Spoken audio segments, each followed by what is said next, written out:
السلام علیکم، میں محمد خورشید عالم،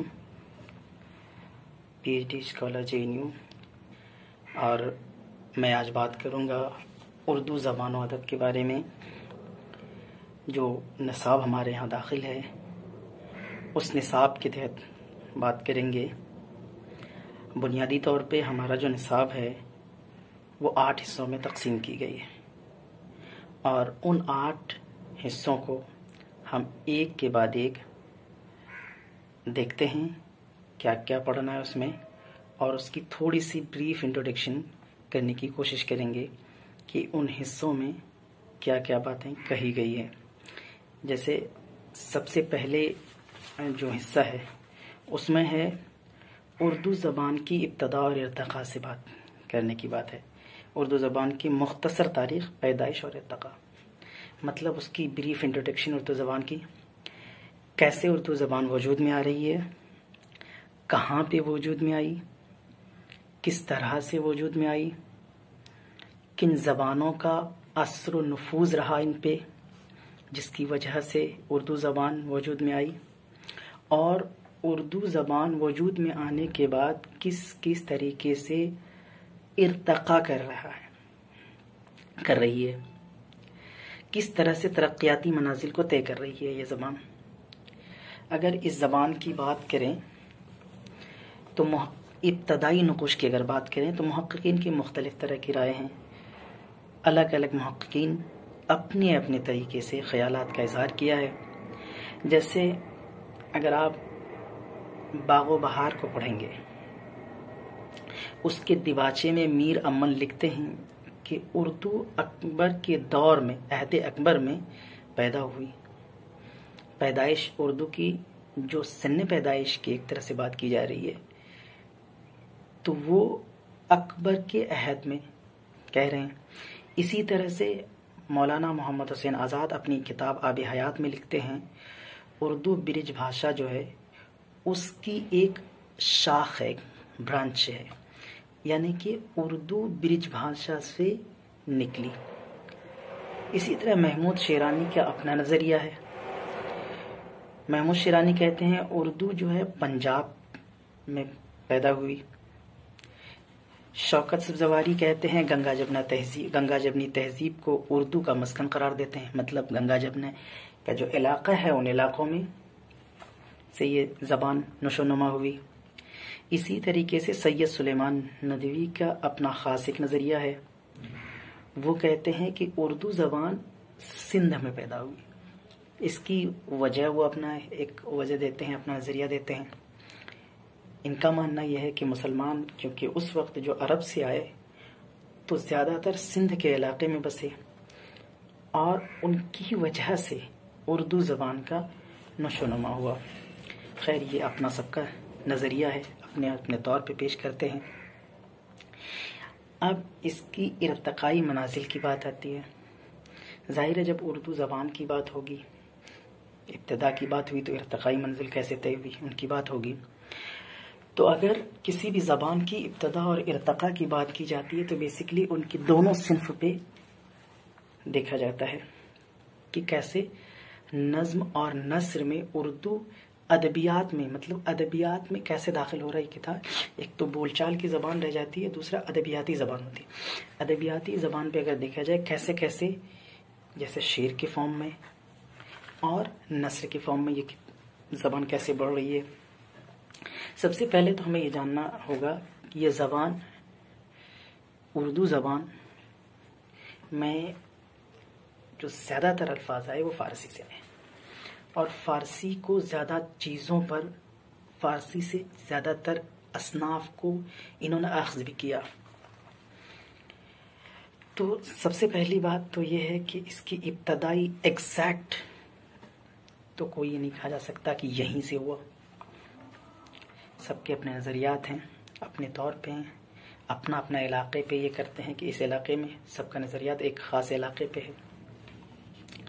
اور اس کی ارتقاء کی بات اگر کریں تو بات یہاں پہ آتی ہے کہ اردو زبان سب سے پہلے جب بولی جا رہی تھی، شعر کہنے پہ شعراء اس میں ایک طرح سے اپنے آپ کو پراؤڈ نہیں فیل کرتے تھے، فخر نہیں کرتے تھے اس پہ. گری پری زبان کہتے تھے، ریختہ کے نام سے جانی جاتی تھی یہ زبان، جس کا مطلب ہوتا ٹوٹا پھوٹا گری پری زبان. تو شعرا جو تھے اس طرف رجوع نہیں کر رہے تھے، کیونکہ اس زبان میں شعر کہنا پسند نہیں کرتے تھے.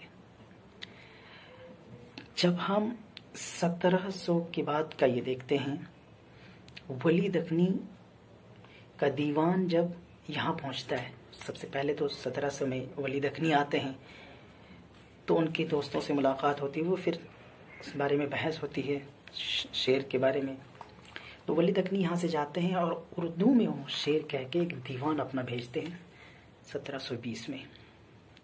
جب وہ دیوان دلی کو پہنچتا ہے، دلی کے جن شعراء نے اس زبان پر، جس کو ریختہ کے نام سے کہا، ٹوٹی پھوٹی کہا، دیکھا، تو وہ اپنے کئی وہ باتوں پہ نادم ہوئے، اور انہیں لگا کہ نہیں، اردو زبان بھی ایک ایسی زبان ہے جہاں پہ ہمیں اچھی شہرت مل سکتی ہے، عزت مل سکتی ہے، جس میں اچھی شاعری کی جا سکتی ہے. تو ولی کے دیوان کے بعد ایک طرح سے یہ کہا جا سکتا ہے کہ اردو زبان کے ترقیاتی منازل کا آغاز ہوا. اب دوسرا یونٹ ہمارا اگر دیکھیں تو دوسرا یونٹ ہمارا ہے وہ دلی اور لکھنؤ کی دبستان. سب سے پہلے تو ہمیں یہ جاننا ہوگا کہ اردو میں مختلف دبستان آئے، دبستانش، جیسے دبستان دلی، دبستان لکھنؤ، دبستان عظیم آباد، اس طرح سے مختلف دبستان آئے، اور ہر دبستان کا اپنا ایک خدمات ہے، اپنی ایک خدمات ہے، اور اپنی ایک شناخت ہے سب کی. تو یہاں پہ ہمیں بات کرنا ہے لکھنؤ اور دلی کے دبستان سے کے حوالے سے. اگر دلی کی دبستان کو ہم دیکھیں، اس وقت دلی کا جو ماحول تھا وہ صوفیانہ تھا، عارفانہ تھا، صوفیہ کا مرکز تھا دلی. تو ایسے حالات میں جب صوفیوں کا غلبہ ہو، ظاہر ہے کہ ان چیزوں کا اثر دلی کے اس زبان پہ دکھی، اردو زبان کے شعر پہ دکھی، اردو زبان کی کتابوں پہ دکھی. تو یہاں کی جو شعر کی خصوصیات تھی وہ بیسیکلی بنیادی طور پر عارفانہ تھی، تصوفانہ تھا، وحدت الوجود کا عنصر دکھائی دیتا ہے. یہاں بات اللہ کے لیے کی جا رہی ہے.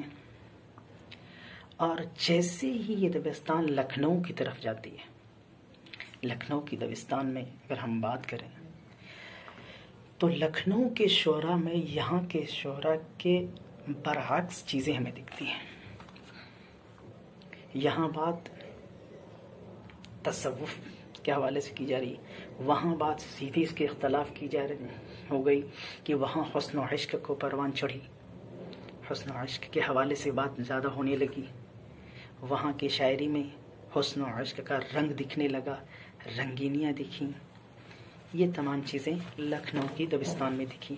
ان تمام چیزوں کو ہم، جو ہمارے نصاب ہے اس کے دوسری یونٹ میں، دوسرے حصے میں ہم لوگ ایک واضح طور پہ پڑھیں گے.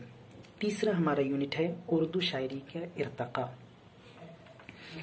سب سے پہلے یہ کہ اردو شاعری کا آغاز کہاں سے ہوا، اس کو بھی مختصراً ہم لوگ پڑھیں گے، اس کے حوالات دیکھیں گے، کس طرح سے اردو زبان میں شعر کہی گئی ابتدائی مراحل میں، اس کے بعد کس طرح سے ترقی اردو زبان کرتی ہے. جیسے ہم نے کہا کہ ولی دکنی کی دیوان جب دلی کو پہنچتی ہے، اس کے بعد جو یہاں کے شعراء تھے وہ اردو شاعری کی طرف رجوع کرتے ہیں، اور وہ اس بات کا احساس کرتے ہیں کہ اس زبان میں بھی اچھی شاعری کی جا سکتی ہے، اور اس طرف رجوع کرتے ہیں. تو اس اردو شاعری کے ارتقاء میں بنیادی طور پہ ولی دکنی کے دیوان کے بعد کس طرح سے اردو میں شعری اصناف میں ترقی ہوئی، ان تمام چیزوں کو اس میں پڑھیں گے. جیسے غزل ہے، غزل میں مختلف موضوعات کا داخل ہو جانا، نظم میں مختلف موضوعات کا داخل ہو جانا، اور لوگوں میں جو پہلی بات کی جا رہی تھی ادب برائے ادب کی، اس کو کس طرح سے ادب برائے زندگی کی طرف ادب بڑھ رہا ہے، اس کی بھی یہ دیکھیں گے، اس میں اس کو بھی پڑھیں گے. چوتھا جو ہمارا یونٹ ہے وہ اردو اصناف نثر و نظم، نظم و نثر. تو نظم و نثر کے جو اصناف ہیں ان کو ہم پڑھیں گے. جیسا ہم نے پہلے بھی کہا، کسی بھی ادبیات کو دو حصوں میں تقسیم کی جاتی ہے، نظم و نثر میں. نظم کے جو اصناف ہیں جیسے غزل ہے، قصیدہ ہے، رباعی ہے، مثنوی ہے، مرثیہ ہیں، اور اسی طریقے سے نعت ہیں، حمد ہیں، یہ تمام چیزیں آتی ہیں. ان تمام اصناف کو ہم لوگ پڑھیں گے. اسی طرح سے نثر کی اصناف کی اگر بات کی جائے، جیسے داستان ہے، ناول ہے، اسی طرح سے ڈرامہ ہے، افسانہ ہے، اور اس میں ابتدا کہاں سے ہو رہی ہے، ناول کی ابتدا کہاں سے ہو رہی ہے، افسانہ کی ابتدا کہاں سے، کس نے شروع کیا افسانہ لکھنا، ناول کے آغاز کا کون سا اردو کا پہلا ناول ہے، اور اس کے علاوہ داستان میں کیا روایت رہی ہے اردو کی، اس کے بعد کون کون سی داستان مشہور داستان ہے، کون کون سے ناول مشہور ہیں، کون کون سے ناول نگار مشہور ہیں. ان تمام چیزوں کو ہم لوگ اس یونٹ میں، چوتھے یونٹ میں پڑھیں گے. پانچواں یونٹ ہے ترقی پسند تحریک کی ابتدا اور ارتقاء. ترقی پسند تحریک کی ابتدا اور ارتقائی نقوش کو، پہلے تو ابتدائی نقوش کہاں سے ملتے ہیں، کس طرح سے ترقی پسند تحریک کا آغاز ہوتا ہے. ظاہر ہے اس وقت ایک ایسا وقت تھا دنیا میں پوری اتھل پتھل سی تھی، ہر دنیا کی تمام ادبیات میں تبدیلیاں آ رہی ہیں. جو درباری چیزیں تھیں وہ ہٹ کر عوامی چیزوں کو اس میں جگہ مل رہی ہے.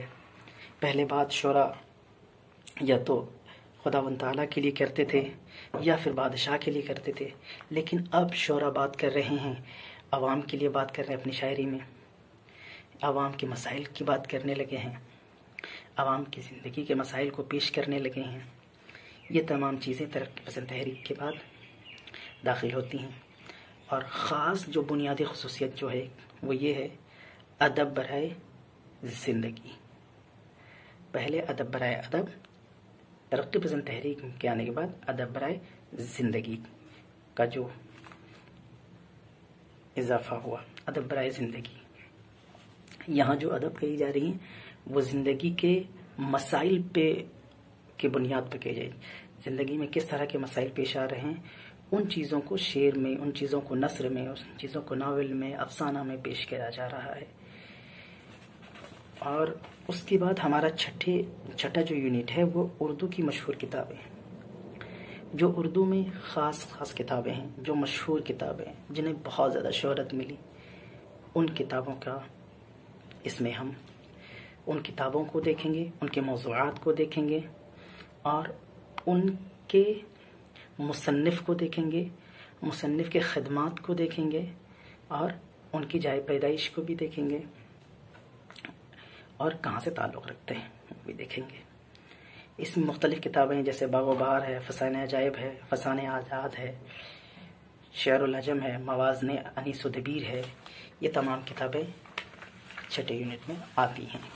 ان تمام کتابوں کے بارے میں ہم لوگ پڑھیں گے اور اس کو جانیں گے، ان کے مصنفین کو بھی پڑھیں گے، مصنفین کے احوال و آثار کو بھی پڑھیں گے. اس کے بعد ساتواں جو ہمارا حصہ ہے، جو یونٹ ہے، وہ ہے مشہور مصنفین اور شعراء. اردو کے جو معروف ترین مصنفین ہیں، جن لوگوں نے اردو میں کتابیں لکھی، معروف کتابیں لکھی، جس کو شہرت ملی، جن کی کتابوں کو جو عروج بام تک پہنچے، ان کو اس یونٹ میں ہم پڑھیں گے. اور ان شعراء کو جو سر فہرست رہے، جیسے اردو کے میر امن بہت بڑے مصنف، داستان نگار، رجب علی بیگ سرور داستان نگار بہت بڑے، دبستانی لکھنؤ کا، سر سید احمد خان، یہ فاؤنڈر ہیں تحریک سر سید کے، عبدالکلام آزاد، اسی طرح سے مولانا محمد حسین آزاد، میر تقی میر، اقبال، غالب، مومن، چکبست لکھنوی، اکبر الہ آبادی، فیض احمد فیض، جوش ملیح آبادی، ان تمام کے خدمات اور ان کے حالات زندگی اور ان کی کتاب جو نثر نگار ہیں ان کی کتاب کی خصوصیات، کیسے نثر لکھا، وہ نثر کس طرح کی نثر ہے، کس سٹائل میں لکھی گئی، کیا نثر مسجع میں لکھی گئی، نثر سادہ میں لکھی گئی، کس طرح کی نثر کو انہوں نے پریفر کیا لکھنا، اور اسی طرح سے شعراء میں ان کی شاعری میں کیا عنصر پائی جاتی ہیں، ان کی شاعری کا کس رنگ میں ہے، اور ان کے احوال و آثار کو پڑھیں گے، انہوں نے کون کون سی کتابیں لکھی، کیا خدمات ہیں ان کے اردو میں، ان چیزوں کو مختصراً پڑھیں گے۔ اور آخری ہماری جو یونٹ ہے فائنل، وہ ہے قواعد پہ بیسڈ۔ اس یونٹ میں ہم لوگ بیسیکلی قواعد میں زمانہ کو پڑھیں گے۔ جیسا کہ ہم سب جانتے ہیں کہ زمانہ 3 طرح کے ہوتے ہیں، ماضی، حال اور مستقبل۔ یہ تینوں زمانے کو ہم لوگ پڑھیں گے۔ تذکیر و تانیث کیا ہے، اس کو پڑھیں گے۔ واحد اور جمع کیا ہے، اس کو پڑھیں گے۔ تشبیہ کو پڑھیں گے، تشبیہ کس طرح سے تشبیہ دی جاتی ہے، شعراء کس طرح سے ان کو لاتے ہیں، کیوں لے کے آتے ہیں تشبیہ، اس کو پڑھیں گے۔ استعارہ کیا ہے، استعارہ کے استعمال کس طرح سے کیا جاتا ہے، اردو شاعری میں کس طرح سے کیا گیا، اسی طرح سے تجنیس کیا ہے۔ ان تمام چیزوں کے بارے میں ہم اس نصاب میں پڑھیں گے، اس سمسٹر میں پڑھیں گے اور اس کے بارے میں جانیں گے۔ یہ ایک مختصراً انٹروڈکشن تھا نصاب کے کو لے کر، ایک مختصر انفارمیشن تھا جو آپ تک پہنچانی تھی۔ اس کے بعد انشاءاللہ ایک کے بعد ایک ہم کور کریں گے اور اس کو اچھے سے اور ڈیپلی ان کو پڑھیں گے، ایک کے بعد ایک کو انشاءاللہ۔ بہت بہت شکریہ۔